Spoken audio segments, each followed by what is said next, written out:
In January 1959, 9 experienced young Soviet hikers led by Igor Dyatlov ventured into the remote Ural Mountains. They were strong, prepared, and on a routine expedition. On the night of February 1st, they pitched their tent on a remote slope.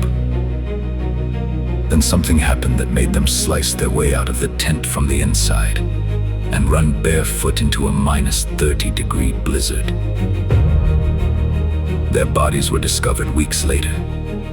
Some were found by a tree next to a small fire, others on the slope, some in a ravine with crushed chests and missing tongues. Their clothes showed traces of radiation, no footprints of any attacker. The tent was intact except for the cuts from inside. To this day, what terrified them so badly that they chose certain death in the freezing cold remains one of the greatest unsolved mysteries in history.